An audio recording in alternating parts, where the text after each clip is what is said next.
மீண்டும் ஒரு காணொலியூடாக உங்கள் அனைவரையும் சந்திக்கிறேன். வணக்க மக்களே. இன்றைக்கு பார்த்தீங்கன்னு சொன்னால் நாங்கள் கட்டாயமாக வந்து மட்டக்களப்பில் இருந்து கொழும்புக்கு பயணம் ஆரம்பிக்க போகிறோம். என்னுடைய நம்பிந்த திருமண இதுக்காக நாங்கள் செல்ல பயணம் மேற்கொள்ள இருக்கிறோம். எனவே அதை தொடர்ந்து நாங்கள் பயணங்கள் போகிறோம். இப்போ பார்த்தீங்கன்னு சொன்னால் இந்த பஸ் இருக்கு. இந்த பஸ்ஸில் நாங்கள் இருந்து கொழும்புக்கு பயணம் மேற்கொள்ள போகிறோம். அப்போ கொழும்புல போயிட்டு நாளைக்கு நாங்கள் மார்னிங் 9 மணிக்கு வந்து ஏர்போர்ட்டுக்குள்ள நிற்கும். உங்களுக்கு ஃப்ளைட் வந்து 9 மணிக்கு தான். அப்போ வாங்க மிச்ச விடயங்களை நாங்கள் உங்களுக்கு காணொலி ஊடாக தெரியப்படுறோம்.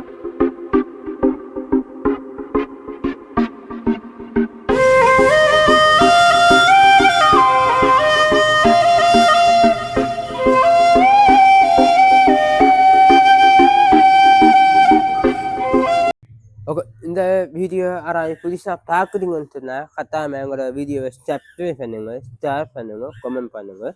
நீங்கள் பண்ணுற ஒவ்வொரு இதுவும் வந்து எங்களுக்கு ஒரு வகையில் மோட்டிவேஷனாக இருக்கும் என்று சொல்லி இந்த காணொலியை முடிச்சு கொள்கிறேன். பாய் பாய்.